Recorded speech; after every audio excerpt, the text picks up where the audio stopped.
saham yang sudah pernah kita bahas, tapi naiknya belum terlalu kencang nih my friends. Ini ada di saham Elsa. Jadi pembahasannya itu di tanggal 21 atau 22 Agustus nih kalau misalnya my friends lihat.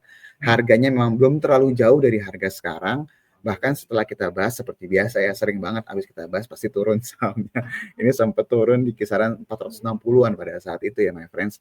Dan sekarang harganya berada di 540. Nah, Elsa ini kalau misalnya my friends perhatiin secara keuangan pun juga hampir sama dengan PGWD, tergolong sangat sehat sekali.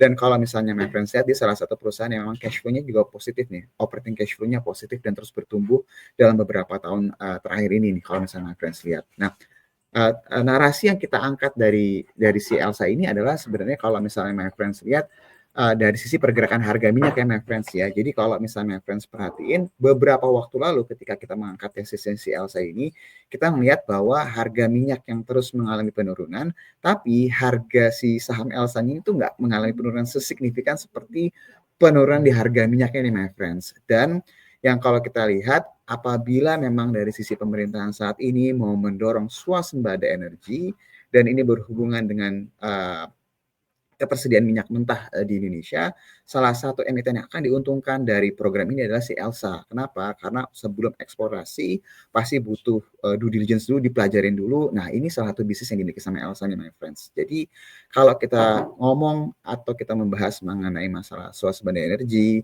ngomongin dari sisi apa yang akan diuntungkan dari keadaan tersebut, itu harusnya kita akan balik lagi ke Elsa ya, salah satu yang akan diuntungkan dan dari sisi kinerja keuangannya pun juga bagus.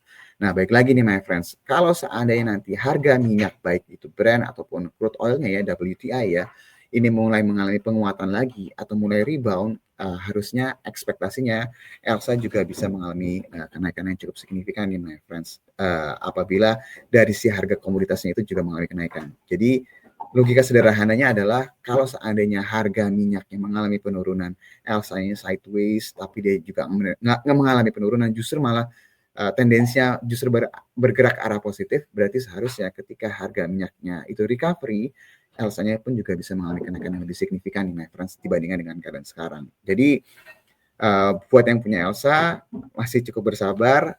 Harusnya kalau misalnya harga komoditas ini segera rebound, Elsa akan bisa mendapatkan impact yang lebih signifikan lagi nih. Nah, itu untuk update-nya untuk Elsa. Jadi kalau yang belum punya bisa diperhatiin ya my friends.